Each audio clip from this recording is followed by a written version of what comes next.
Bonjour, bonsoir à vous tous et à vous toutes. Bienvenue dans Info Pacifique. Voici les titres. Un policier a été tué à Kinskov le 26 août suite à une dispute lors d'un match de foot. Le commissariat a été incendié et 2 détenus ont pris la poudre d'escampette. L'homme d'affaires Ray Michel Gill a été kidnappé le 27 août à Santo, au nord de la capitale, alors que l'employé des Petits Frères et Sœurs et de la Fondation Saint-Luc, Marie-Bénicia Benoît, enlevé le 25 août, est toujours aux mains de ses ravisseurs. Des syndicalistes du transport en commun s'insurgent contre les bandes armées qui ont repris du service dans plusieurs régions du pays. 28 août 2020, 28 août 2021, un an depuis l'assassinat de l'ex-bâtonnier de Port-au-Prince, Montferrier d'Orval, en sa résidence à Pellerin 5. Une messe de requiem sera chantée en mémoire du défunt samedi au local du barreau à Pétionville. Le Premier ministre Ariel Henry a pris part le 27 août par visioconférence à la 9e session spéciale du bureau de la conférence des chefs de gouvernement de la CARICOM. Il s'est notamment exprimé sur le passage de la tempête tropicale Grace et le séisme du 14 août. Le réseau d'organisations chrétiennes pour l'épanouissement de l'enfant, ROCHEP, fustige le comportement des malfrats qui détournent l'aide humanitaire réservée aux sinistrés du Grand Sud. La marine dominicaine affirme avoir intercepté le 26 août une cohorte de 97 ressortissants haïtiens à bord d'une petite embarcation prenant la direction de Porto Rico. Restez avec nous, le développement c'est pour tout de suite. Comme annoncé en titre, Madame, Monsieur, une vive tension règne depuis le 26 août à Kinskov, où un policier a été tué suite à une dispute lors de matchs de football. Le commissariat de la commune a été incendié et 2 détenus ont pris la poudre d'escampette. L'homme d'affaires Ray Michel Gill a été kidnappé le 27 août à Santo, au nord de la capitale. Il faut souligner que Marie-Bénicia Benoît, une employée de l'organisation Petits Frères et Sœurs et la Fondation Saint-Luc, a été enlevée le 25 août dans ce quartier alors qu'elle se rendait à son poste. Ces institutions ont cessé leurs activités en vue de réclamer la libération sans condition de la technicienne de laboratoire. Sauf les cas d'urgence sont pris en considération selon les responsables. 28 août 2020, 28 août 2021, un an depuis l'assassinat de l'ex-bâtonnier de Port-au-Prince, Montferrier d'Orval, en sa résidence à Pellerin 5. Pour marquer cette date, le barreau de Port-au-Prince a organisé 2 journées d'activité les 26 et 27 août à Pétionville. Des conférences, débats et une exposition des œuvres du défunt ont été programmées en la circonstance. Une messe sera chantée le 28 août en la mémoire du défunt. Plusieurs anciens et nouveaux bâtonniers de plusieurs juridictions ont mis en exergue l'importance de cette fonction. Le bâtonnier de Port-au-Prince, Marie-Suzy Legros, a fait référence à l'article 34 du décret traitant de la profession d'avocat. Il faut militer pendant 5 ans et n'avoir subi aucune condamnation pour violation de droits humains pour accéder à la tête du bâtonnat, a souligné Maître Legros. Ces propos ont été recueillis par Wesley Bernard, Jean-Baptiste et Mackerson Mexil. Sur la profession d'avocat dispose, pour être bâtonnier, il faut être avocat militant depuis au moins 5 années consécutives, n'avoir encouru aucune condamnation disciplinaire ou de droit commun, alors même que le condamné aurait bénéficié d'un arrêté de grâce. Nous prenons plaisir à nous appeler avocats militants sans nous référer à l'article 12 du dit décret qui prévoit que l'avocat militant régulièrement inscrit est celui qui, dans l'année de la confection de la liste, aura établi un cabinet et ou aura établi son domicile professionnel au cabinet d'un confrère dans le ressort de l'ordre et avoir postulé dans 2 causes au moins devant l'une des juridictions de première instance, d'appel ou de cassation. Le bâtonnier de la Guyane, qui est aussi le vice-président de la conférence des bâtonniers de France, Patrick Lenguibé, a participé à ces activités par visioconférence. L'assassinat d'un bâtonnier mobilise généralement toute la communauté internationale, a fait savoir l'homme de loi, ajoutant que le meurtre de Maître d'Orval avait provoqué une onde de choc au niveau de la conférence des bâtonniers. Pour lui, l'assassinat d'un bâtonnier représente les signes avant-coureurs d'une crise sociétale et traduit une volonté manifeste de brider la liberté d'expression. Patrick Lenguibé. Et l'assassinat de bâtonnier a de quoi alerter parce que c'est un signe avant-coureur en fait d'une crise sociétale qui, pour moi, effectivement, traduit une volonté de brider la parole de l'avocat. Moi, je l'ai ressenti comme ça pour, effectivement, la perte du bâtonnier d'Orval, les conditions dans lesquelles ça s'est fait. Le récent assassinat du président Jovenel Moïse, si on se remet en 2020, on voit très bien dans les discours du bâtonnier d'Orval cette volonté d'irriguer en fait la République d'Haïti de l'état de droit. Et l'assassinat en fait d'un bâtonnier, pour moi, doit mobiliser toute la communauté internationale. Je peux vous garantir qu'au niveau de la conférence des bâtonniers, ça a créé un choc, vraiment, parce que nulle institution ne sait la valeur qu'incarne un bâtonnier. Présent à cette activité, le bâtonnier de Fort Liberté et représentant de la Fédération des barreaux d'Haïti au CSPJ, Maître Evans Fils, a indiqué que le bâtonnier est le porte-parole de tous les avocats. Pour lui, c'est le symbole de l'indépendance et de la pensée libre.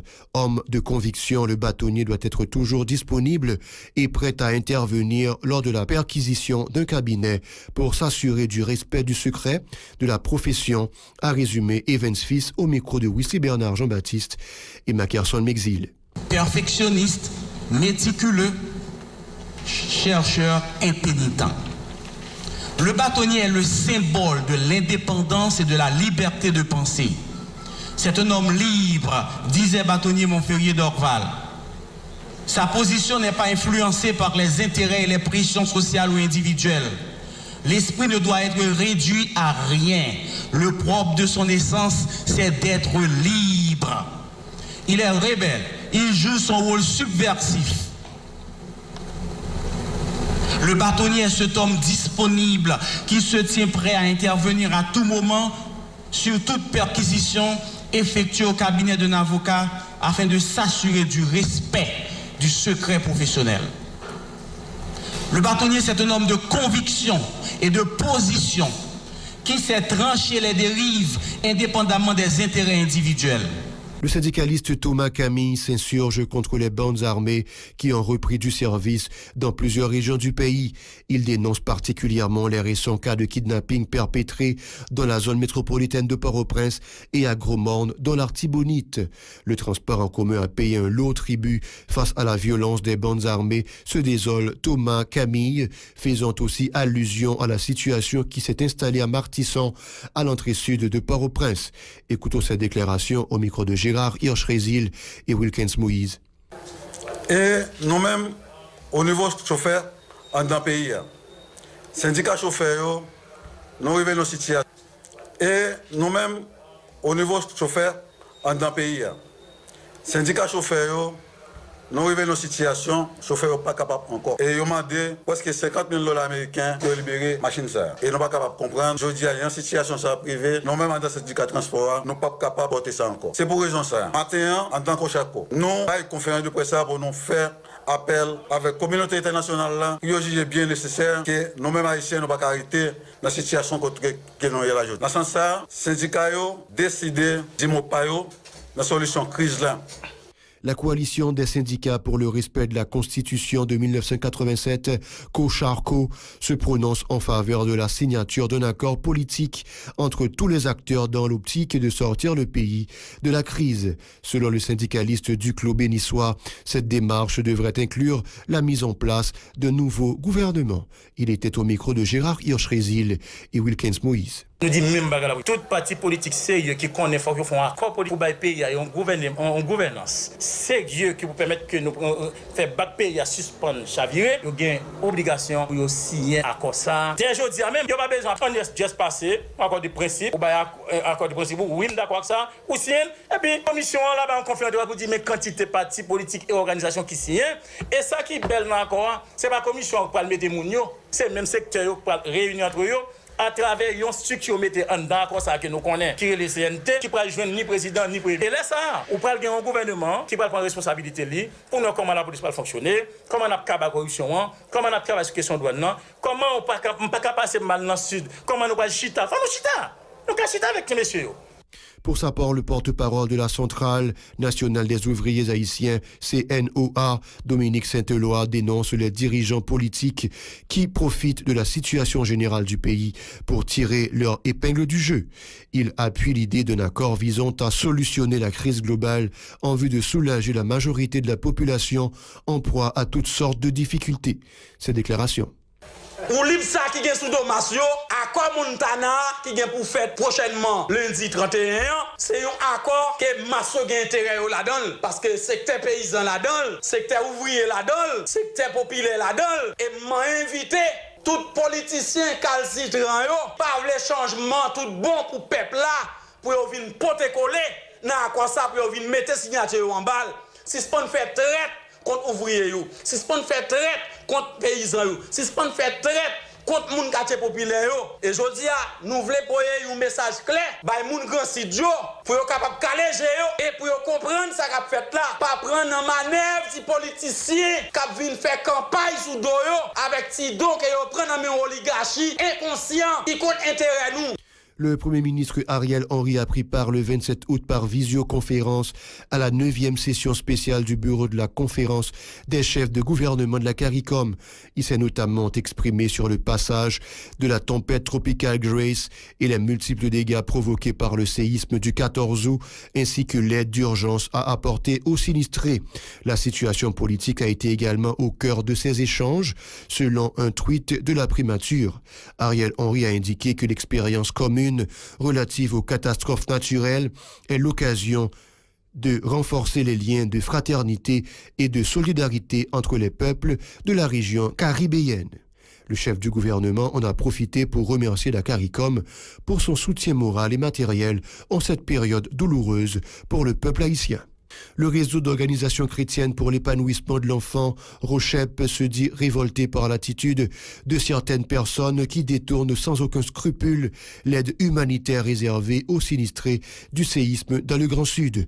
Cette structure appelle les autorités à prendre les dispositions en vue d'assurer la sécurité des convois et des aides humanitaires qui viennent à la rescousse des rescapés de la catastrophe. Par ailleurs, elle invite les responsables à agir avec célérité en vue de faciliter la rentrée scolaire dans les zones frappées par le séisme, indiquant que les parents et leurs progénitures sont encore traumatisés par les secousses sismiques ajoutées aux inondations provoquées par les intempéries. Le réseau souligne que 63 écoles ont été détruites dans la Grand'Anse et 39 autres endommagées, 20 ont été détruites dans le sud et 74 endommagées alors que 85 ont subi des dommages dans les NIP. Ces 281 établissements scolaires accueillent un total de 84 000 enfants selon les chiffres fournis par la plateforme dans un communiqué portant la signature de son coordonnateur national, Guilbault Saint-Cyr. La marine dominicaine affirme avoir intercepté le 26 août une cohorte de 97 ressortissants haïtiens à bord d'une petite embarcation prenant la direction de Porto Rico. Parmi ces clandestins figuraient 42 femmes et 3 mineurs. 2 citoyens dominicains ont été arrêtés dans le cadre de cette affaire, ont indiqué les autorités, ajoutant que l'embarcation de fortune pourrait craquer sous le poids des passagers et provoquer un drame. L'opération s'est déroulée dans la localité de Boca de Laguna de Miches à El Ceibo. Ces migrants ont été remis aux autorités migratoires en vue de leur rapatriement, ont précisé les responsables de la marine dominicaine. Madame, Monsieur, c'est ce qui met un terme à cette édition de nouvelles. Merci de l'avoir suivi. Restez branchés à la Télé Pacifique. Bon week-end à vous tous.